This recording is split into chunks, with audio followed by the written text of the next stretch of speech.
सत साहिब बड़े भाई पवन जी। आज बहुत परेशान हो रहा हूँ मैं। बहुत ज़्यादा। कारण ये है,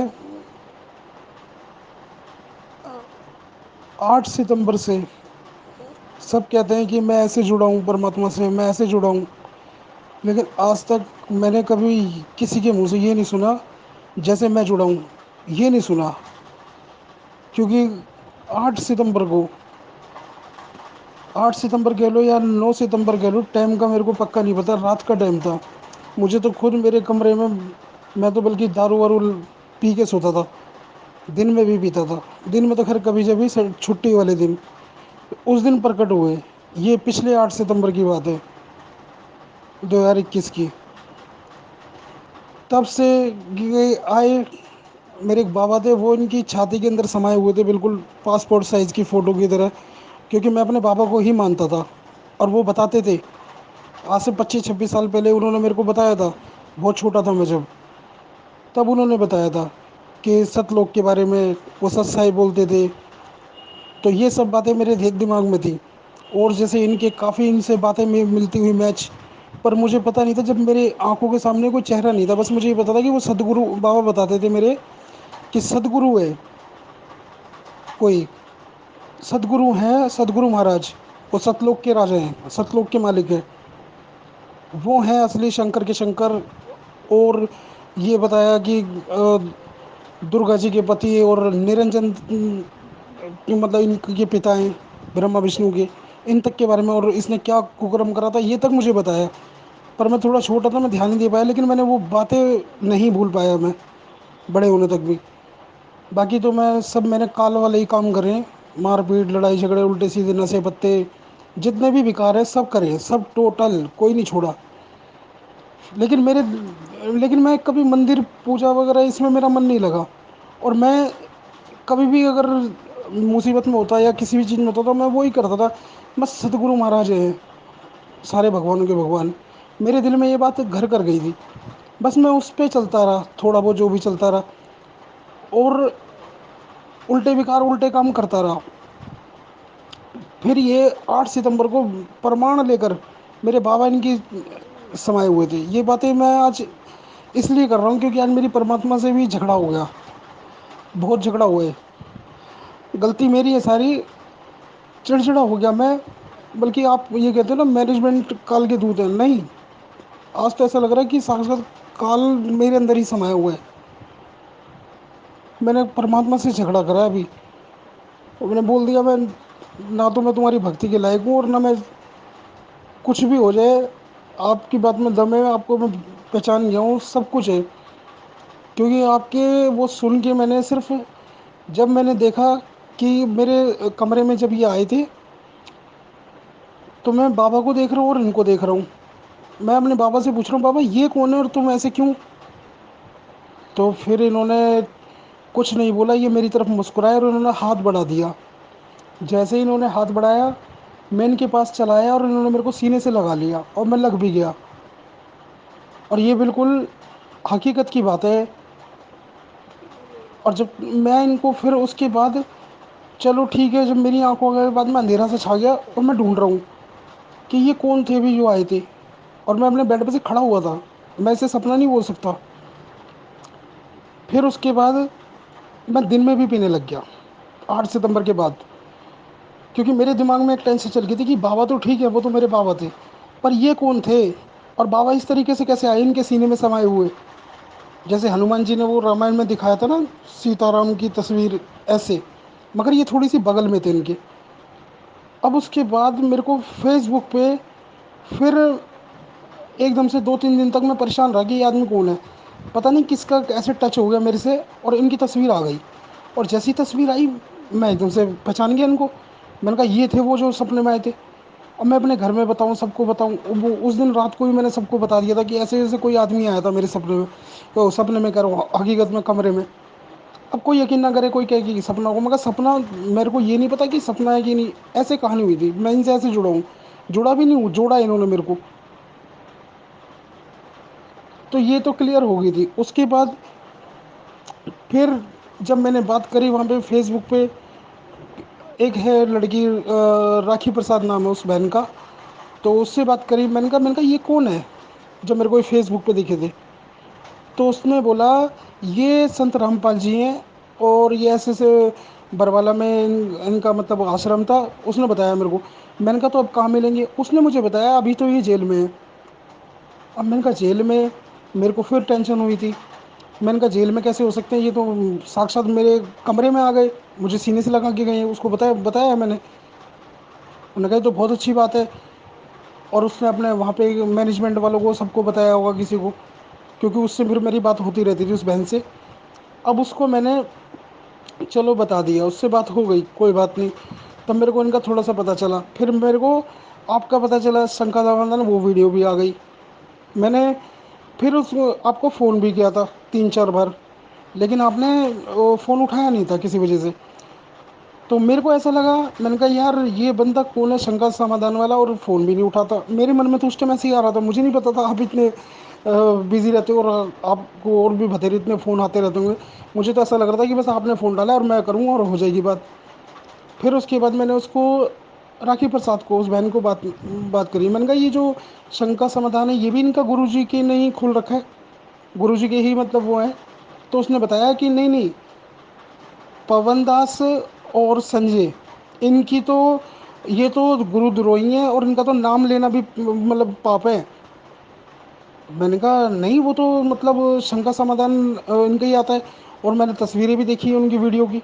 लेकिन वीडियो नहीं देख पाया था मैं जब तक आपकी, सिर्फ नंबर निकलवा लिया था मैंने बच्चों से बोल के। फिर उसके बाद ये उसने जब ऐसे बोला तो मेरे मन में ये आया, अच्छा। फिर उसने ये भी बताया था कि हमारा तो नाम खंड हो जाता है, इनका इनकी शक्ल भी देख लें तो, और हमारे गुरुजी का आदेश है, और भी बतेरी बहुत सी उसने बातें करी। मैंने कहा चलो ठीक है, होता होगा। मैंने कहा लेकिन मैं तो अपनी प्रॉब्लम बता रहा था उसको कि तो मेरे को ये सिर्फ पता करना है कि ये जेल में कैसे हैं, ये तो अगर जेल में हैं तो ये मेरे पास कैसे आ गए, क्या चक्कर है ये, मैं समझ नहीं पा रहा हूँ। तो यही सब कारण जानने के लिए फिर उससे मेरी बात नहीं हुई। उससे मेरे को उसका जवाब तो बस उतना ही था कि भाई गुरु दुरोही ये वो। फिर मैंने भी ख़त्म कर दी बात। फिर उसके बाद आपका वीडियो आया, तो सामने आया यूट्यूब पे, तो मैंने कहा चलो सुन ही लेता हूँ। लेकिन जब आपके उससे सुना, तो आपकी तो फिर आधी शंकाएं तो मेरी जब ही समाप्त हो गई, आधी से ज़्यादा बल्कि, आपकी वीडियो देख के। फिर फ़ोन तो करने की ज़रूरत नहीं पड़ी आपको मेरे को दोबारा। फिर मैसेज आ गया था कि हिसार में संगति है, और भी एक दो जगह थी, और आपने भी कहा था कि भाई एक दो जगह की संगत कैंसिल हो गई है। हम भी सब सारे भगत हिसार में जाना पसंद कर रहे हैं, क्योंकि गुरुजी वहाँ पर हैं। तो मैं भी आया था वहाँ पे शाम को। पर जब वो जो सुलेखा बहन से मिला, राजमल दास जी हैं उनसे मिला, तो वहाँ पे फिर कहानी कुछ वो रो रो की थी। आप जी वहीं पे थे, लेकिन वो उनकी वजह से आपसे भी मिलने को वो था कि मेरे को भी उम्मीद थी दिल से, एक मालिक ने ही प्रेरणा करी थी कि आप मिलोगे मेरे को। पर वहाँ पे कहानी समझ के मैं समझ गया था, फिर उन्होंने मना ही कर दिया था साहब कि नहीं, पवन जी नहीं आए। वो सुलेखा बहन से वैसे ही पूछा था मैंने कहा पवन दास जी जो हैं वो आए हैं क्या, तो उन्होंने मना कर दिया था। फिर मैं कोई बात नहीं, वहाँ से दंडवत करके मालिक को निकल गया था। और भी 3 4 भगत भाई वहाँ मिल गए थे, हम सब निकल गए थे। मैनेजमेंट वाले एक दो बंदे हमारे पीछे भी आए थे, ऑटो तक पीछा करा था उन्होंने स्कूटी पे। कोई हिमाचल से भी आए थे, एक मतलब आंटी अंकल थे वो भी आए हुए थे। तो आंटी ने बोला कि उनसे पूछा था उस मैनेजमेंट वाले गुंडे ने कि कहाँ पर जाओगे, कहाँ रुकोगे अब तुम यहाँ से जाओगे तो। फिर उन्होंने कहा आपको क्या मतलब, ऐसे कुछ कहानी हुई। हालांकि मैं तो सोच रहा था, क्योंकि मैं इतना वो नहीं था, मैं तो सोच रहा था इसके धर दूँ और करूँ इसका भी काम सही। लेकिन वो तो, मैं तो हूँ ही ऐसा, मतलब जैसे सब थे पहले। फिर उसके बाद वहाँ से हम निकल गए थे, फिर हम अपने अपने रास्ते निकल गए सब। फिर वहाँ से 1 तारीख को एक यहाँ पे ब्यावर में संगति थी, वहाँ पे मैं आपसे बात करना चाहता था।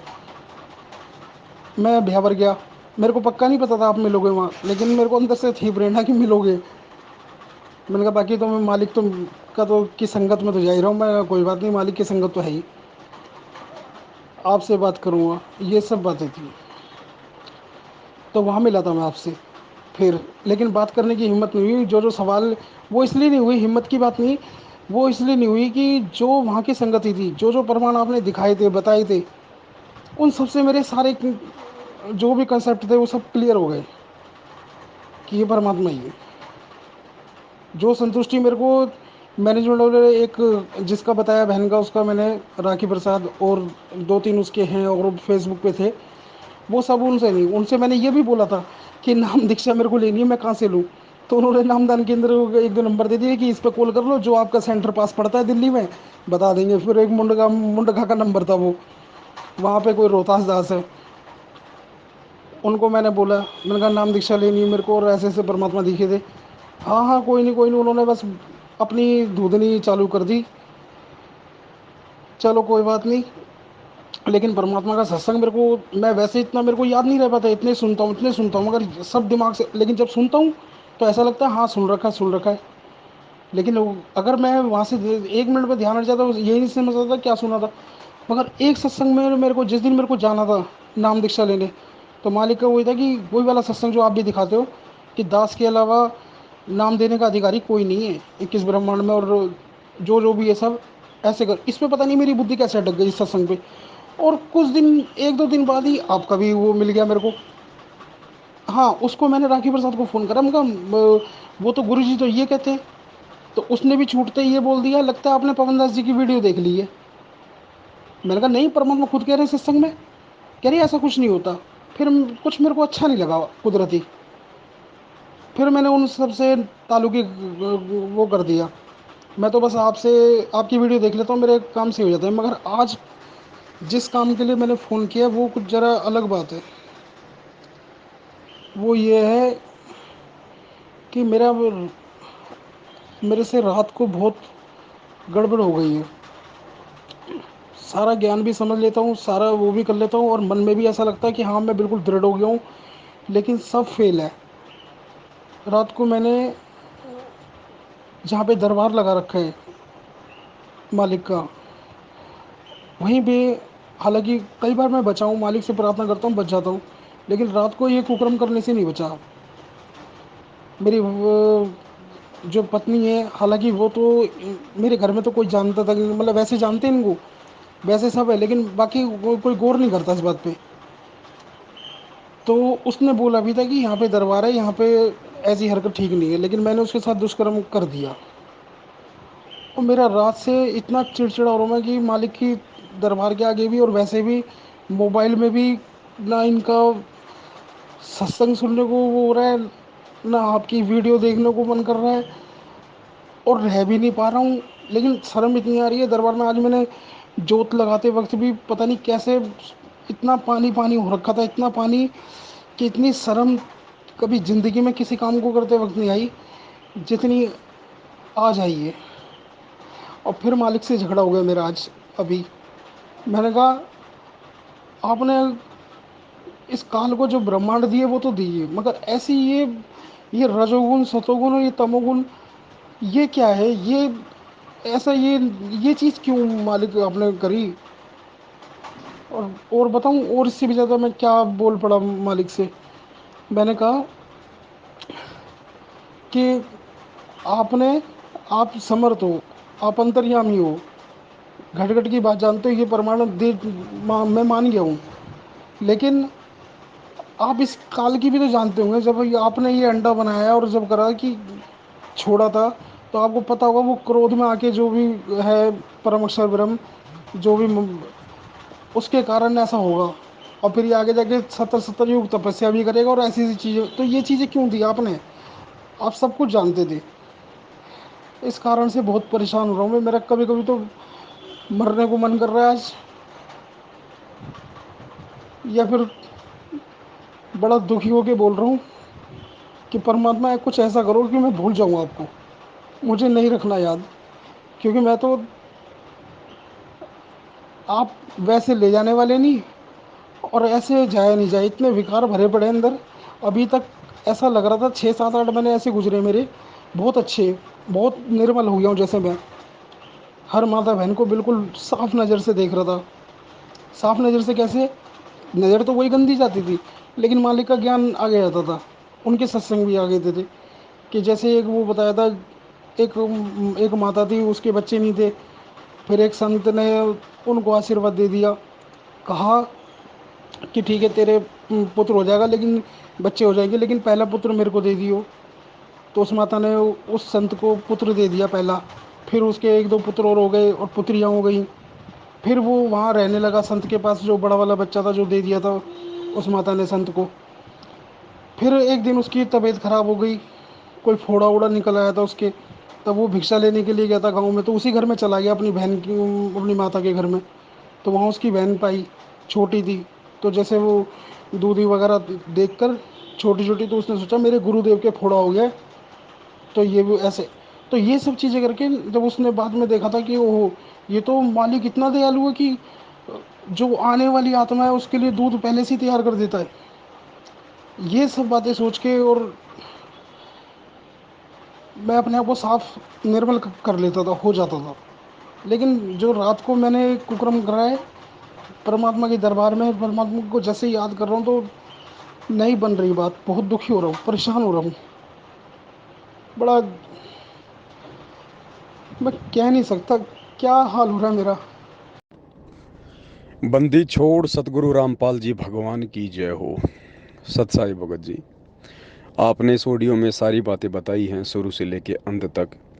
और वर्तमान में काल प्रेरणा से आपसे जो गलती हुई है अपनी ही पत्नी के साथ में, परमात्मा के दरबार वाले कमरे में ही आपने जो पति पत्नी संबंध स्थापित किए, उसको लेके अंदर से कहीं ना कहीं आप जी विचलित हो रहे हैं और आपके अंदर तरह तरह के विचार उत्पन्न हो रहे हैं। आपने परमात्मा को भी भला बुरा कहा, बहुत सारी बातें आपने बताई। आप कह रहे हैं कि मैं भक्ति भूल जाऊं, भगवान को भूल जाऊं, ऐसे ऐसे विचार आ रहे हैं। ये 4 दिन के विचार हैं भगत जी। ये केवल काल प्रेरणा से 4 दिन के विचार हैं। आप कुछ ना करो, चुपचाप बैठ जाओ, 5-6 दिन बाद में फिर आप इसी भक्ति पे आ जाओगे। आपके पास दूसरा ऑप्शन ही नहीं है। धर्मदास को परमात्मा मिले मथुरा में और गीता जी का ज्ञान समझाया, हकीकत बताई। उसके बाद में धर्मदास जी ने परमात्मा के साथ में उल्टे सीधे सवाल जवाब किए, परमात्मा अंतर ध्यान हुए। अंतर ध्यान होने के बाद में धर्मदास को पश्चाताप हुआ। और क्या बताया गुरु जी ने कि धर्मदास ने कहा कि परमात्मा पहले वाली तो भक्ति करने का जी नहीं करता बिल्कुल भी, क्योंकि आपने इन देवी देवताओं की जड़ समझा दी और आप हो गए अंतर ध्यान, आप मुझे मिल नहीं रहे, आगे का रास्ता मुझे कौन बताएगा। तो धर्मदास बीच में अटक गया। तो ठीक इसी प्रकार भगत जी, ये जो काल है ना, ये मन रूप में हर आत्मा के साथ में है, हर शरीर में है।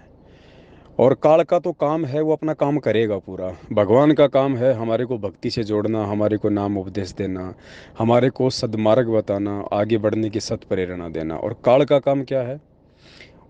परमात्मा के बताए गए मार्ग के विपरीत चलने की कुप्रेरणा करना। भक्ति में हमारा मन ना लग जाए इसलिए हमसे कोई न कोई कुबद करवा देना, हमारे मन में तरह तरह के कुविचार उत्पन्न कर देना।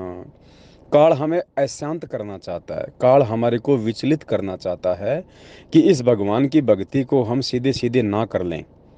तो इसमें भगत जी विचलित होने की जरूरत नहीं है। काल का जो काम है वो काल कर रहा है, लेकिन आपको उस काल के ऊपर विजय प्राप्त करवाने के लिए, उस काल की इन सूक्ष्म चाल को काटने के लिए भगवान ने जो तत्व ज्ञान रूपी अस्त्र शस्त्र दिए हैं, आप उनका भी तो प्रयोग करो।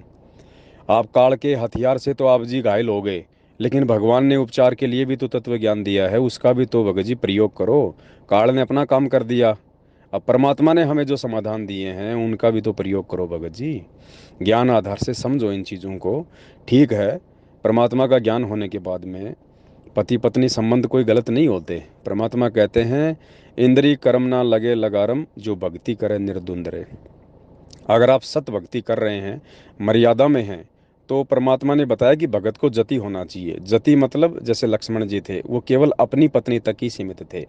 तो यदि आप शादीशुदा हैं और आपको परमात्मा का नाम मिल गया है तो आप जी जति की भूमिका निभाओ, केवल अपनी पत्नी तक ही आप सीमित रहो। तो आप केवल अपनी पत्नी तक ही सीमित हैं, आपने किसी और के साथ तो कुकर्म किया नहीं। मन आपका विचलित इसलिए है कि आपने परमात्मा के दरबार पे किया। तो ठीक है, ये हमसे गलती हुई है भगत जी। इस भक्ति मार्ग में आने के बाद यदि हम शादीशुदा हैं तो दो चीज़ें हमें गांठ बांध लेनी चाहिए। पहली बात तो अपनी स्त्री के अलावा हम किसी और की तरफ को दृष्टि ना डालें, हम किसी और के अंदर ऐसे काम वासना वाले भाव ना लेके आएं। दूसरा, हम अपने घर पे भगत जी, विशेषकर जहाँ परमात्मा का दरबार है, और दिन में हम किसी भी प्रकार की कोई भी रति क्रिया से हम बचें। अगर ऐसी कोई बाधा है तो परमात्मा ने रात्रि बनाई है भगत जी। दिन में हम जो है पति पत्नी संबंध वाले जो कर्म है वो ना करें, ये हम विशेष तौर से ध्यान रखें। और परमात्मा जी के दरबार में तो विशेष तौर पे हम केवल अपनी जो भक्ति भाव है, जो पूजा पाठ है, उसी के लिए हम रहें। अब यहाँ सवाल एक नया खड़ा हो जाएगा, बहुत सारे भगत भाई बहन ऐसे हैं जिनकी आर्थिक स्थिति कमज़ोर है, या जो किराए के मकान में रहते हैं, केवल एक ही मकान है, रसोई है, बाथरूम है, अब उनको खाना भी उसी मकान में बनाना पड़ता है, रहना भी उसी मकान में पड़ता है, पति पत्नी हैं, बच्चे हैं, तो फिर उनके सामने समस्या आ जाएगी कि साहब हमारे पास तो एक ही मकान है, हमें तो उसी मकान में सब कुछ खाना पीना रहना करना पड़ता है। तो देखिए, अगर वो बड़ा सा मकान है, केवल एक ही मकान है, तो एक तरफ आप परमात्मा का वहाँ पे दरबार रख दीजिएगा, और अपनी आत्म संतुष्टि के लिए परमात्मा के दरबार पे आप जी एक पर्दा लगा दीजिएगा। और एक मजबूरी है आपकी, परमात्मा भी जानता है, समझता है इस चीज़ को, अंतर्यामी है मालिक, और मालिक को दंडवत प्रणाम करके यदि कंपलसरी हो तो वो रति क्रिया करने से वहाँ फिर कोई दोष नहीं है, क्योंकि एक तो मालिक अंतर्यामी है, परमात्मा को पता है कि भाई इसकी मजबूरी है। और दूसरा, परमात्मा का दरबार कुछ आप इस प्रकार से लगाएं कि उनका जो दरबार का जो मुख है वो आपके सोने के स्थान से थोड़ा सा भिन्न हो, थोड़ा सा साइड में हो, और एक पर्दा लगा दीजिए वहाँ परमात्मा का। और दिन में कोई भी क्रिया करने से हम बचें। और काल तो भगत जी तोड़ने का प्रयास करेगा, इसमें कोई संशय नहीं है। और देखिए, आपने कहा कि मेरे जो दादाजी थे वो गुरु जी के हृदय में पासपोर्ट साइज़ की फ़ोटो की तरह समाये हुए थे। दादाजी आपको बचपन में परमात्मा की बातें बताते थे, सतलोक की बातें बताते थे। तो ये देखो, परमात्मा ने आपके लिए किया सब कुछ। आप परमात्मा की अच्छी आत्मा हो, विशेष आत्मा हो। भगत जी यकीन मान लेना, गुरुदेव ने एक सत्संग में कहा है कि जो आत्मा जितनी ज़्यादा भक्ति की धनी होगी, काल उसी आत्मा के ज़्यादा कुकर्म करवा के कर्म फुड़वाता है। आपने कभी भी चाय के खोखे के ताले टूटते नहीं सुने कि चाय के खोखे में चोरी हो गई। पता है चोर को, पाव अदरक पड़ी होगी, 1 किलो चीनी होगी, 100 ग्राम चाय पत्ती होगी, और क्या है इसमें। ताले हमेशा बैंक के टूटते हैं, जो धनी व्यक्ति होते हैं उनके टूटते हैं, क्योंकि वहाँ पे धन होता है। इसी प्रकार ये जो काल है, ये केवल जो भक्ति धन से युक्त आत्माएं हैं, जो कभी किसी जन्म में परमात्मा की शरण में रह के सत भक्ति की हुई है, ये उन आत्माओं को लूटता है। और वर्तमान में तो उन आत्माओं को विशेष तौर से परेशान भी रखेगा कि ये उस परम संत के संपर्क में ना आ जाएं, ये वो भक्ति ना कर लें सतलोक प्राप्ति वाली। बचपन में आपके दादाजी आपको जो बातें बताया करते थे, फिर बाद में 8 सितंबर के दिन गुरुजी ने आपको वो सारा दृश्य दिखाया, आपके दादाजी को भी अपने पास में दिखाया। तो सबसे पहले तो आपको ये संतुष्टि हो जाना चाहिए कि आज आपके दादाजी कहीं न कहीं सतगुरुदेव जी के संपर्क में हैं। वे ज़रूर कहीं न कहीं अपनी भक्ति कर रहे हैं मानव जन्म प्राप्त करके। तो दादाजी के प्रति तो आपका संदेह बिल्कुल समाप्त हो जाना चाहिए। और ना हमने दादाजी को बार बार याद करना है, वो परमात्मा की आत्मा थी, परमात्मा ने उनको संभाल लिया। दादाजी के साथ पहले आपके जो संपर्क थे, दादाजी आपको सतलोक की जानकारी दिया करते थे, वो आपको याद रही बचपन की बातें। और 8 सितंबर को फिर से आपकी वो यादें परमात्मा ने ताज़ा कर दी, आपके दादाजी को भी दिखा के। मतलब दादाजी जो बताया करते थे, जिस महापुरुष के बारे में बताया करते थे, जिस गुरु के बारे में बताया करते थे, तो परमात्मा ने 8 सितंबर को आपको ये याद दिलाना चाहा कि बेटा वो मेरे विषय में बताया करते थे, वो मैं ही हूँ वो सतलोक का राजा, वो दादा मेरे विषय में तुझे बताया करता था। तो ये सब कुछ परमात्मा का खेल है आपको अपने से जोड़ने के लिए। तो भगत जी, विकार सबके अंदर हैं, पांचों जो विकार हैं, काम क्रोध मद लोभ अहंकार, ये इस भगवान को छोड़ के इस पृथ्वी पे जितने भी मानव शरीरधारी प्राणी हैं सब के अंदर हैं। किसी में इनका वॉल्यूम थोड़ा ज़्यादा होता है, किसी में मीडियम होता है, तो किसी में बिल्कुल लो होता है। ये भी सबके अपने अपने पिछले संस्कार होते हैं। तो विकार तो सबको सताते हैं। परमात्मा कहते हैं ना, मुझे पांचों विकार सताते हैं, मन चाया नाच नचाते हैं, हे साहिब ना बच पाते हैं, एक तेरा ही शरणा लाया है, सत कबीर दवारे तेरे पे एक दास भिखारी आया है। तो परमात्मा खुद एक भगत की भूमिका करते हुए, और ये शब्द सतगुरुदेव जी ने लिखा है आप और हमें ये दृढ़ता देने के लिए, आप और हमें सांत्वना देने के लिए कि बेटा यदि तू जीव है, अगर तू अपने आप को जीव मानता है तो ये भी पक्का मान ले पांचों विकार तेरे अंदर हैं, उनका प्रभाव ऊंच नीच होता रहेगा। क्योंकि मन रूप में भगत जी ये काल हर प्राणी के साथ में है। तो हमने इन चीज़ों को केवल ज्ञान से काटना है। जितना हम गुरुदेव के सत्संग सुनेंगे उतना ज़्यादा हम इन चीज़ों को समझ पाएंगे, और जितना हम इस भगवान की तरफ आगे बढ़ेंगे भगत जी, ध्यान रखना काल भी उतना ही तोड़ने का प्रयास करेगा। भगवान जितना हाथ पकड़ के हमें आगे खींचेगा, काल भी हमारे पैर पकड़ के उतना ही हमारे को पीछे खींचेगा। भगवान अपनी भक्ति दे के आगे बढ़ाएगा तो काल जो पांचों विकार हैं उनका दबाव बढ़ा के, आप पहले शराब पीते थे, आप पहले चोरी जारी करते थे, सारे कुकर्म करते थे, इस भक्ति में आने के बाद 2 4 5 महीने तो बिल्कुल शांत हो जाओगे आप, क्योंकि परमात्मा के आशीर्वाद का प्रभाव रहता है, सतगुरु के दर्शनों का प्रभाव रहता है, नई नई भक्ति से हम जुड़ते हैं, मंत्रों की जो क्रिया हमारे अंदर प्रतिक्रिया होती है।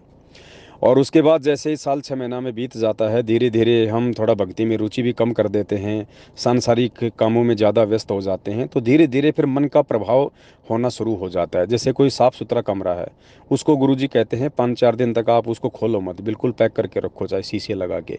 7 दिन बाद खोलोगे तो उसमें मिट्टी जमी पाएगी, अंदर धूल जमी पाएगी, क्योंकि वहाँ पे साफ सफाई हो नहीं रही थी। ठीक इसी प्रकार नाम दीक्षा लेने के बाद यदि हम नियमित रूप से मंत्र, आरती, सुमरण, गुरु जी का सत्संग सुनना, ये सब कुछ सारी क्रिया नहीं करेंगे, हमारे अंतःकरण की सफाई नहीं करेंगे, सत्संग से अगर हम इनको पहुंचा नहीं मारेंगे, तो भगत जी काल का जो प्रभाव है पांचों गुणों का, वो धीरे धीरे धीरे धीरे वो जंग की तरह हमारे अंदर जमना शुरू हो जाता है। तो परमात्मा ने बताया कि ना चाहते हुए भी, क्योंकि मन नहीं लगेगा हमारा, लेकिन मन ना लगे तो इसका मतलब ये नहीं कि हम लोग भक्ति ना करें। गुरुदेव ने बताया कि चाहे आप कितने डिस्टर्ब हो, यहाँ तक कि यदि आपके परिवार में किसी की डेथ भी हो जाती है, उस दिन भी आपने तीनों समय की आरती घर में जोत लगाना नहीं छोड़ना है। अब इतना आदेश दे रखा भगवान ने।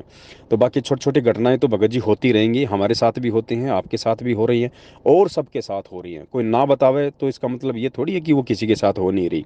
आपने बता दिया तो ठीक है, कोई लोग नहीं बता पाते, कोई लोग ज्ञान आधार से उसका समाधान निकाल लेते हैं कि भाई ठीक है, काल का तो काम है हमारे को विचलित करने का, वो तो करेगा। और सारी बातों की एक बात है भगत जी, परमात्मा आ गए हैं, भगवान धरती पे हैं, 8 सितंबर को ही आए हैं, आपको आभास भी करवा दिया, और उन्होंने अपनी भक्ति भी दे दी है भगत जी। अब अगर कोई कमी रहेगी तो भगत जी हमारे स्वयं की रहेगी। देखो, अगर भगवान सुख ही सुख दे देगा तो भी परमात्मा को पता है कि कोई भक्ति नहीं करेगा, क्योंकि मालिक की खुद की वाणी है, सुख के माथे पत्थर पड़े जो नाम हृदय से जाए, बलिहारी उस दुख के ऊपर जो पल पल नाम रटाए। भगत जी ये दुख ही हैं इस कलयुग में, वर्तमान में, जिसके कारण हम इस भगवान को जान पाए, पहचान पाए। ये दुख ही हैं जो हमारी आत्मा ने भगवान को पुकारा, क्योंकि सुखों में तो ना आत्मा भगवान पुकारती है ना मन पुकारता है, मन तो पुकारेगा कहाँ से। इसलिए परमात्मा कहते हैं सुख के माथे पत्थर पड़े जो नाम हृदय से जाए, और बलिहारी उस दुख के ऊपर जो पल पल नाम रटाए। वो दुख भला जिससे गुरु जी याद आते रहें, परमात्मा की भक्ति याद आती रहे भगत जी। अगर सुख दे दिए तो कोई भी इस परमात्मा की शरण में नहीं रहेगा, गुरु जी को पता है इस बात का। हम तो जीव हैं, हम तो सोच लेते हैं परमात्मा मेरा बस ये काम हो जाए, फिर तेरी भक्ति मैं अच्छे से करूँगा, डट के करूँगा, टाइम पे करूँगा। मालिक को पता है ना, जैसे सुख हो गया तुरंत मन बैठ जाएगा अंदर। वो तो अंतर्यामी परमात्मा है, हम तो जीव है, हम तो अपनी सोच आधार से सोचते हैं, लेकिन भगवान तो अंतर्यामी है, उनको तो आगे का दिखाई देता है। तो भगत जी ये विकार सबके अंदर हैं, मेरे में भी हैं, आप में भी हैं, बाकी जितने भी भगत हैं सबके अंदर, और जगत में तो हैं। इन विकारों पे काबू प्राप्त करने का तरीका परमात्मा की भक्ति है। जैसे भी आपसे हो, टूटी फूटी, थोड़ी बहुत ज़्यादा करते रहो, छोड़ो मत। और तीसरा, आपने जो कहा कि आपने काल क्यों बनाया, आपने मन क्यों बनाया, आपने ये विकार क्यों बनाए। देखो भगत जी बात ऐसी है, ये सृष्टि रचना का खेल है। सृष्टि केवल सतलोक में ही नहीं है। हमें सतलोक में परमात्मा क्यों लेके आए, परमात्मा ने सतलोक में अंडे से काल क्यों उत्पन्न किया, ये बहुत लंबी चौड़ी कहानी है। परमात्मा ने बताया 4 लोक हैं ऊपर, सबसे पहले अनामी लोक, फिर आगम लोक, फिर अलख लोक, नीचे का ये सतलोक है। भगत जी ऐसी बात नहीं है, पहले हम सतलोक से पहले हम लोग अलख लोक में थे, फिर हम लोग आगम लोक में थे, उससे पहले हम अनामी लोक में भी थे। हमने गलतियां की है वहां पे, क्योंकि हम आत्मा हैं, हम जीव हैं, हम भगवान नहीं हैं। लोग चाहे कोई भी हो, गलतियां हमसे होती हैं, ये हमारी फितरत है। हमने ऊपर के लोकों में जब हम रहा करते थे, हम सतलोक की तरह, तो भगत जी हमसे गलतियां हुई हैं, और परमात्मा हमें उन गलतियों का दंड देते हुए, हमें अपनी जानकारी करवाते हुए।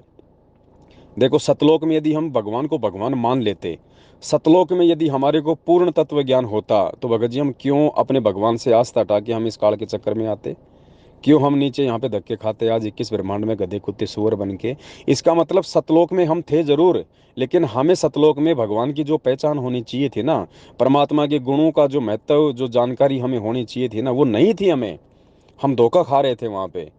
क्योंकि सतलोक में इतने सुख हैं, आदमी कहाँ भगवान को याद करेगा, कहाँ भगवान को भगवान मानेगा? यहाँ कोई सरपंच बन जाए, उसको कह दो गुरु जी से नाम ले लो, बोलेगा अरे कहाँ किस नास्तिक के फंस गया तू, मेरे को और बर्बाद करेगा। और सतलोक में, सतलोक में तो ये मालिक कहते हैं चार मुक्ति जहाँ चंपी करती माया होरी दासी। ये ब्रह्मा विष्णु महेश से बड़ी बड़ी शक्तियाँ तो वहाँ पे हमारे पैरों के नाखून साफ करती हैं। तो वहाँ पे हम कैसे उस भगवान को पहचान लेते? सुख मिल रहे थे हमें वहाँ पे। एक धनी जो बेटा होता है वो अपने बाप को नहीं समझ पाता, वो सोचता है बस ऐसे ही होता है, सबके माँ बाप ऐसे सबको ऐसे लाभ देते हैं, ऐसी सबको मौज मस्ती मिलती है। लेकिन जो एक गरीब तबके तबके का जो लड़का है, जो सुबह कमाता है, शाम को बड़ी मुश्किल से 2 रुपये लाता है और खाता है, अपने बच्चों को खिलाता है, उसको पता है कि धन का महत्व क्या है। जिसके बाप नहीं है, जो खुद फिर मेहनत करता है, परिवार चलाता है, उसको पता है कि बाप का महत्व क्या है। तो सतलोक में हमें अपने गुरु जी के महत्व का नहीं पता था। तो ये महत्व याद दिलाने के लिए कि भगवान क्या वस्तु होती है, भगवान क्या है, भगवान के क्या गुण हैं, भगवान को किस भाव से देखना चाहिए, भगवान की कैसे पूजा करनी चाहिए, तो ये सारी चीज़ें हमें याद दिलाने के लिए, हमें आभास करवाने के लिए। कहीं हमने गलती, हमने कोई सतलोक में गलती थोड़ी करी है भगत जी। हमने ऊपर के लोकों में जब हम रहा करते थे वहां भी हमने गलतियां की हैं, जिसकी सजा पाते पाते पाते पाते हम सतलोक में आए। सतलोक से फिर परमात्मा ने हमारे को इस 21 ब्रह्मांड में भेजा, और आज हमें वास्तव में उस परमात्मा के महत्व का, उसके गुणों का ज्ञान हो रहा है। इस काल भगवान के द्वारा दंडित किए जाने के बाद आज हम इतने दुखी, इतने परेशान। कोई, किसी का पैर कटा पड़ा है, किसी की आंख खराब है, किसी का कान खराब है, किसी के बच्चे घर से बाहर निकाल रहे हैं, कोई आर्थिक दृष्टि से दुखी है, कोई अपने पति से दुखी है, कोई अपनी पत्नी से दुखी है, कोई समाज से दुखी है, कोई काम धंधे से दुखी है, कोई बीमारी से ग्रस्त है। आज पता चल रहा है हमें, और आज भगवान ने आके फिर हमारी सुध ली, और आज भगवान ने हमें सृष्टि रचना सुनाई, परमात्मा ने अपने अपने गुणों का हमारे को ज्ञान कराया। तो आज हमें पता चल रहा है ना इस बात का कि भगवान क्या वस्तु होती है। आज हमें कालकार भगवान का, दोनों का डिफरेंट पता चल रहा है ना, कि काल कौन है और वो भगवान कौन है। तो भगत जी आज हमें परमात्मा की महत्वता का पता चल रहा है, और ये महत्वता हमें याद रहे। हम सतलोक में जाएंगे तो भी हमें ये महत्वता याद रहेगी, फिर हम दोबारा कभी जिंदगी में गलती नहीं करेंगे। तो यहाँ से जो हम सबसे नीचे कैटेगरी में हम लोग आ चुके हैं आज 21 ब्रह्मांड में, आज परमात्मा हमें यहाँ से और अपनी जानकारी करवा के, अपने यानी स्वयं के यानी भगवान के गुणों का महत्व बता के, ताकि हमें याद रहे, हम फिर से धोखा ना खाएं, हम फिर से किसी के चक्कर में ना आए, हम केवल अपने परमात्मा की शरण में रहें, भगवान से बढ़ के हम किसी को ना माने, किसी को ना देखें। आज इस पृथ्वी लोक पे परमात्मा हमारी रिहर्सल करवा रहा है वो सारी। और जब हमें ये सब कुछ हमारी, क्योंकि देखो भगत जी कोई भी चीज़ होती है ना वो आत्मा ने स्वीकार करनी होती है। शरीर तो आज इंसान का है, कल छूटेगा, दूसरे इंसान का मिल जाएगा। ये शरीर से कोई लेना देना नहीं है। शरीर का तो काम केवल इतना है कि इसमें आत्मा प्रवेश है और हम केवल भक्ति कर पा रहे हैं। अंदर से परमात्मा आत्मा को रिचार्ज करता है, आत्मा को रिचार्ज करता है परमात्मा। जैसे भगत जी मान लीजिए 2 मोबाइल हैं, एक मोबाइल आपका फूट गया, और जब मोबाइल फूटा उस समय उसकी बैटरी 70% चार्ज थी। अब मोबाइल तो फूट गया, मोबाइल समझ लो ये शरीर है, और अंदर से जो बैटरी है वो समझ लो आत्मा है। तो जब वो मोबाइल सही था, हमने उसको चार्ज किया और 70% तक वो चार्ज हो गया था। किसी कारण से मोबाइल घर की छत से नीचे गिर गया, वो फूट गया, किसी काम का नहीं है। अब हम यदि उस मोबाइल की बैटरी को निकाल के ठीक उसी दूसरे मोबाइल में डालेंगे, तो भगत जी बैटरी तो 70% ही दिखाएगा। ठीक इसी प्रकार हमारे जो ये शरीर हैं, ये भगत जी हमें नए नए मिलते रहते हैं, लेकिन अंदर से परमात्मा जो अपनी आत्मा को चार्ज कर देता है भक्ति से, बीच बीच में मिल के नाम दीक्षा दे के, वो जिस स्तर पे चार्ज हो जाती है वो उतनी चार्ज रहेगी।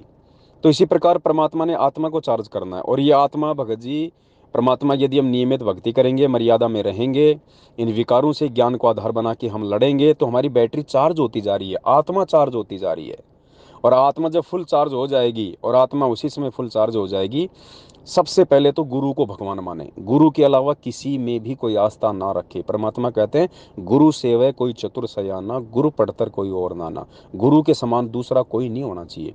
ये कागज की फोटो, ये दाढ़ी मूछ वाली फोटो, जब तक ये हमारे दिलो दिमाग से और हमारे घरों से नहीं हटेगी, तब तक तो हमारी भक्ति भी नहीं चलेगी। और जिस दिन हमारी आत्मा फुल चार्ज हो जाएगी, फिर परमात्मा हमें सतलोक ले जाएंगे। अब सतलोक जाने के बाद भगत जी फिर ऊपर की भक्ति करनी है, ये थोड़ी कि सतलोक फाइनल है। सतलोक का केवल इतना महत्व है कि सतलोक जाने के बाद में आपको कोई दुख नहीं, कोई तकलीफ नहीं, कोई दर्द नहीं, कोई परेशानी नहीं। आपकी इच्छा है आप ऊपर जाके ऊपर के लोगों की भक्ति करना चाहते हो या नहीं चाहते हो। अगर ऊपर के लोगों की भक्ति करना चाहते हो तो सतलोक से ऊपर जो लोक है, अलख लोक, उसमें भगत जी उतने सुख हैं जितना 21 ब्रह्मांड की तुलना में सतलोक में सुख है। आज यहाँ 21 ब्रह्मांड में देख लो क्या सुख है, इससे कितने गुना ज्यादा सुख आपको सतलोक में मिलेंगे। ठीक ऐसे ही सतलोक से ज्यादा सुख फिर ऊपर के लोक में है, अलख लोक में। फिर अलख लोक में जाने के बाद फिर परमात्मा ऊपर की भक्ति करवाएगा, आगम लोक की।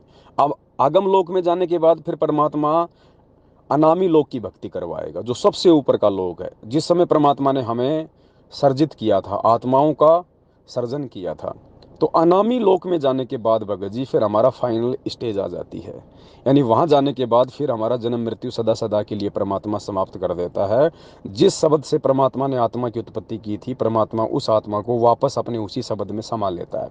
मालिक की वाणी है ना कि लोक अनामी जावेगी वहां कन्या मिलन चौबारे। यानी जब अनामी लोक में जाएंगे तो वहां पे ये घर परिवार नहीं मिलेंगे, वहां पे ये सतलोक जैसी सृष्टि नहीं मिलेगी, वहां पे आपको 21 ब्रह्मांड जैसी सृष्टि नहीं मिलेगी। वहां पे कोन्या मिले चौबारे, चौबारे यानी परमात्मा वहां पे सृष्टि कह रहे हैं, चौबारे यानी घर परिवार सृष्टि। लोक अनामी जावेगी वहां कोन्या मिले चौबारे, आत्मा और परमात्मा वहां कोन्या रहते न्यारे।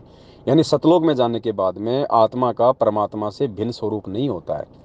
आत्मा को परमात्मा अपने शब्द में समा लेता है, सदा सदा के लिए आत्मा के अस्तित्व को ही समाप्त कर देता है परमात्मा। अनामी लोक से नीचे जितने भी लोक हैं, आगम लोक हैं, अलग लोक हैं, सतलोक हैं, 21 ब्रह्मांड है, यहाँ आत्मा और परमात्मा दोनों का भिन्न भिन्न भगत जी स्वरूप है। तो भगत जी इस भक्ति को समझो और परमात्मा के मकसद को समझो। काल तो हमें विचलित करेगा। परमात्मा ने क्या कहा कि कोई पागल कुत्ता है। अब पागल कुत्ता है तो पागल कुत्ते का तो काम है भगत जी भौंकना, हो सकता है वो काट भी ले। लेकिन हम यदि सतगुरु की शरण में हैं तो हमने क्या करना है, हमने पागल कुत्ते को मारना भी नहीं है, क्योंकि हत्या भी परमात्मा ने पाप बताई। अब क्या करें, मालिक ने कहा कि पागल कुत्ते से कैसे बचा जाता है, बस वो सावधानी बरतो आप।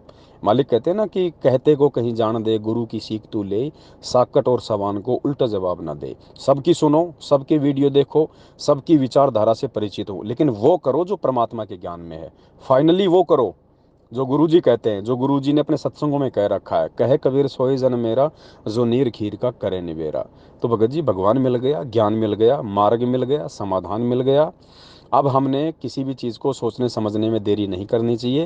ये पांचों विकार हैं भगत जी, एंड समय तक रहेंगे। ये आपके रोने धोने से, परमात्मा को भला बुरा कहने से ये समाप्त नहीं होने वाले। परमात्मा ने इनके ऊपर काबू प्राप्त करवाने का जो तरीका है वो हमारे को बता दिया है। अपनी भक्ति दे दी, अपने मंत्र दे दिए, साधना बता दी, नियम बता दिए।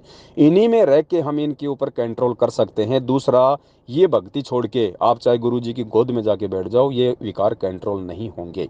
क्योंकि डॉक्टर ने मरीज का ऑपरेशन कर दिया, गोली दवाई दे दी, अब वो गोली दवाई से ही उसका रोग ठीक होगा। आप गोली दवाई ना खा के चाहे डॉक्टर के घर पे जाके बैठ जाओ उसकी गोद में, आपका रोग ठीक नहीं होना भगत जी।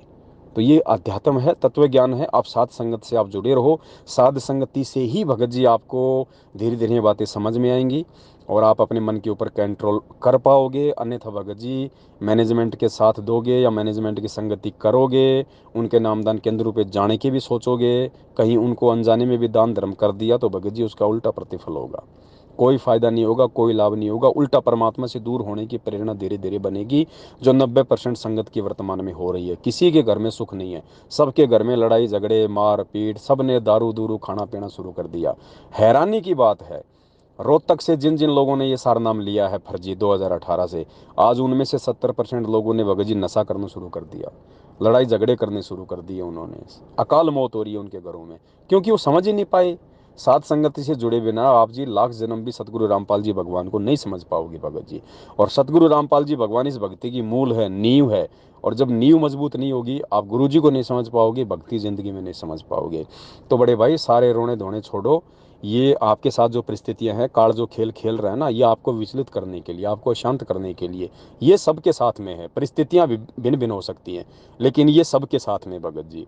इसका मतलब ये नहीं कि हम काल के दबाव में आके भक्ति छोड़ दें, फिर सतगुरु की भक्ति लेने का फायदा क्या हुआ। फिर तो आज भी आप काल को जिता रहे हो। आज भी अगर काल की ऐसी प्रेरणाओं से आप भक्ति छोड़ने का मन कर रहे हो तो आप तो गुरु जी से ज्यादा काल को महत्व दे रहे हो। हैं, आप पे फिर भक्ति का क्या असर हुआ फिर आपके ऊपर? क्या विचार किया फिर आपने परमात्मा के सत्संगों के ऊपर? जब आपके मन में ऐसे विचार आते हैं, काल आपको तोड़ने का प्रयास करता है, आप गुरु जी को याद करो, उस समय गुरु जी का सुमरण करो, गुरु जी के सत्संग सुनो उस समय। वही दवा है भगत जी, वही मेडिसिन है, उसी से कंट्रोल होगा धीरे धीरे। और परमात्मा ने कहा कि ये जड़ से समाप्त नहीं होंगे विकार। कोई ये सोचे कि जड़ से समाप्त हो जाएंगे, नहीं, परमात्मा ने कहा कि डाइल्यूट हो जाएंगे भक्ति से, निष्क्रिय हो जाएंगे ये। जब तक हम ये शरीर नहीं छोड़ेंगे ना, अंतिम समय तक ये विकार हमारे अंदर रहेंगे। लेकिन परमात्मा की भक्ति से, मर्यादा में रहने से ये निष्क्रिय हो जाएंगे। ये पांचों विकार अपना वो प्रभाव नहीं कर पाएंगे जिससे हमारी भक्ति बर्बाद हो जाए। बस इतनी सी बात है भगत जी। आपने जो भी कुछ कहा सुना, परमात्मा को सबसे पहले तो जाने अनजाने की उस गलती के लिए गुरु जी को दंडवत करके समयाचना करो कि परमेश्वर मैं तो दो कौड़ी का तुच्छ जीव हूँ, परमात्मा मेरी क्या औकात है, काल सिर पे बैठा है भगवान, आप दया नहीं करोगे तो कैसे मैं समझूंगा, सोचूंगा, मैं विचार करूंगा। परमात्मा मेरी इस महामूर्खता के लिए मुझे क्षमा करो। आगे से भगवान मेरे मन में ऐसे कोई विचार आपके लिए और आपकी भक्ति के लिए नहीं आएंगे। मालिक आप सद्बुद्धि दो, आप अपना आशीर्वाद मेरे ऊपर बनाए रखो। आपका आशीर्वाद होगा तभी तो परमात्मा ये पांचों विकारों का प्रभाव मेरे से धीरे धीरे हटेगा। तो ऐसा करके भगवान को भगत जी राजी करो, परमात्मा को प्रसन्न करो और वापस भक्ति में लगो। अपने घर में मालिक का वैसे दरबार लगा के वैसा ही करो। और जो जो क्रिया आपसे जो हो गई है, जो अपने घर पे दरबार के सामने अपनी पत्नी के साथ में, तो कोई बात नहीं भगत जी, जाने अनजाने में गलतियां हो जाती हैं, हम जीव हैं, काल भगवान का इतना ज़्यादा प्रेशर है, हम कई बार सहन नहीं कर पाते हैं। तो गलतियां हो जाती हैं, और गलती होने के बाद आपके अंदर जो पश्चाताप हो रहा है ना भगत जी, ये बहुत बहुत ज़रूरी है। आपके अंदर जो पश्चाताप हुआ ना कि मैंने परमात्मा के दरबार के आगे मैंने रति क्रिया की है, भगत जी ये पश्चाताप भी हमारे बहुत सारे पापों को काटता है। ये पहचान है।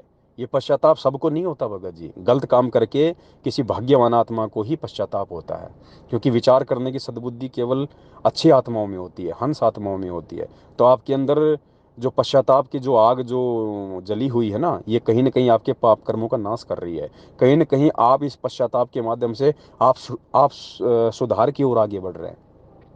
क्योंकि जब आदमी पश्चाताप नहीं करेगा, आदमी विचार नहीं करेगा, फिर वो उस कर्म को सुधारेगा कैसे? सुधारेगा वही जो विचार करेगा, जो पश्चाताप करेगा। तो आगे हमसे ऐसी गलती ना हो, उसके लिए हम गुरु जी को दंडोत करके समायाचना करें। और आप इस गलती को भूल जाओ भगत जी। अगर आप इसको याद रखोगे तो बड़े भाई फिर आपके मन में वही विचार आते रहेंगे। ऐसी गलतियां हमसे भी हुई हैं, सबसे होती रहती हैं, आगे ना हो इसके लिए हम गुरु जी को हम प्रार्थना करें। ऐसा थोड़ी है कि नाम ले लिया तो हमसे गलती नहीं होगी। अगर ऐसा होता तो परमात्मा शुद्धिकरण की व्यवस्था नहीं करते। अगर नाम लेने के बाद कोई मर्यादा खंड ना हो तो परमात्मा शुद्धिकरण की व्यवस्था क्यों करेंगे? शुद्धिकरण की व्यवस्था क्यों की भगवान ने कि ये बच्चे नए नए हैं, काल इनको एकदम से भक्ति पे नहीं टिकने देगा, 100 प्रकार की इनसे गलतियां करवाएगा। ये भी इतना जल्दी ज्ञान को समझ नहीं पाएंगे, इनसे भी जाने अनजाने में बहुत सारी गलतियां होंगी। तो ऐसी ही ये एक गलती है, ये जाने अनजाने की कह लो। अगर आपको मालूम था इस बात का तो फिर ये काल भगवान के पांचों विकारों में जो रजोगुण का जो प्रभाव है उसकी अधिकता के चलते हुआ है। तो ये रजोगुण की अधिकता है, ये भगत जी नीचे आएगी तो परमात्मा की भक्ति से आएगी, परमात्मा से प्रार्थना करते रहने से होगी। और आपसे ये गलती हुई तो इसके लिए आप गुरु जी से समायाचना करो। और आगे से अब आपको ध्यान पड़ गया, आगे से हमने ये गलती नहीं करनी है। पति पत्नी अपना जो कर्म है वो करें, परमात्मा ने मना नहीं किया, लेकिन उसकी एक मर्यादा है भगत जी, उस आधार से हम करें। तो एक तो दिन में हम बिल्कुल भी रतिक्रिया ना करें, और दूसरा संभव हो तो परमात्मा के दरबार में हम बिल्कुल भी ना करें। अलग से जैसी भी अपनी व्यवस्था हो आप जी उसको जो है वो देख सकते हैं। बस दास की केवल इतनी सी प्रार्थना है। बाकी मन में अगर इस चीज़ का अगर मलाल रखोगे तो भगत जी ना तो भक्ति कर पाओगे और ना काल आपको ढंग से बैठने देगा। और कोई भी गलत कदम उठाने से पहले सोच लेना भगत जी, ये शरीर है तो भक्ति है, शरीर नष्ट हो जाएगा भक्ति नहीं होगी। फिर परमात्मा शरीर से भक्ति करवाएगा, आत्मा शरीर में प्रवेश है। कई बार मन में विचार आ जाते हैं ना, आत्महत्या कर लो मर जाओ, फिर क्या कर लोगे? फिर गधा बन जाएगा, फिर ये मानव शरीर भी नहीं मिलेगा। आज कम से कम मानव शरीर तो मिला हुआ है। तो उन गलतियों को भी साफ करने का मौका, उन कुकर्मों को भी साफ करने का मौका और भगवान को प्रसन्न करने का मौका केवल इस मानव शरीर से है। परमात्मा कहते हैं इस देही को देवालोचय सुर नर, मतलब देवता भी शरीर को प्राप्त करने के लिए रोते हैं। अब सोचिए शरीर का कितना महत्व है, और हम इसकी महत्वता को ना समझ के बात बात पे भगवान को दोष देते हैं, शरीर को नष्ट करने की बात करते हैं। आत्महत्या कर लो, आत्महत्या करके क्या करेंगे भाई? अगले जन्म में काल हमारे को गधा बना देगा, फिर कहाँ से भक्ति होगी? फिर कुमार के नीचे खड़े रहो 24 घंटे। तो भगत जी परमात्मा से समय याचना करो और इस चीज़ को भूल जाओ कि आपने ऐसा कुछ किया था। बस परमात्मा दयालु है। अगर आप भगवान हो तो फिर आपको पश्चाताप की आवश्यकता है। अगर आप अपने आप को जीव समझते हो तो भाई जीव से गलती होती है। आप अगर अपने आप को जीव ना समझ के अगर आप अपने को भगवान समझते हो, कोई अवतार समझते हो, जब तो बात अलग है। अगर आप अपने आप को एक 2 कोड़ी का जीव समझते हो तो 2 कोड़ी के जीव की कोई औकात नहीं भाई, उससे गलती होगी होगी। गलती होती इसलिए है कि वो सुधार करे, फिर आगे से उसको ठोकर लग जाए और आगे से दोबारा उसी जगह पे ठोकर खा के अपना अंगूठा ना फुड़वाए। तो ये परमात्मा हमारे को सद्बुद्धि देने के लिए कुछ घटनाओं को परमात्मा भी अंजाम दे देता है। आप ये ना सोचें कि हर गलती जीव ही करता है, कुछ गलतियां जानबूझ के परमात्मा भी करवाता है भगत को, आगे कोई और बड़ी गलती वो ना करे, इसलिए वो छोटी सी गलती से परमात्मा उसको समझा देता है। छोटी सी गलती से परमात्मा फिर उसको समझा देता है ताकि आगे चल के ऐसी कोई बड़ी गलती ना करे। तो मन में कोई दोष ना रखो भगत जी, जो हुआ है उसके लिए गुरु जी से समायाचना और आगे से बिल्कुल निष्पाप होके, बिल्कुल अपने मन में किसी प्रकार का कोई मलाल ना रख के परमात्मा की भक्ति पे वापस लगो। यही समाधान है और धरती पे कोई समाधान नहीं है। सत साहिब बंदी छोड़ सतगुरु रामपाल जी भगवान की जय हो।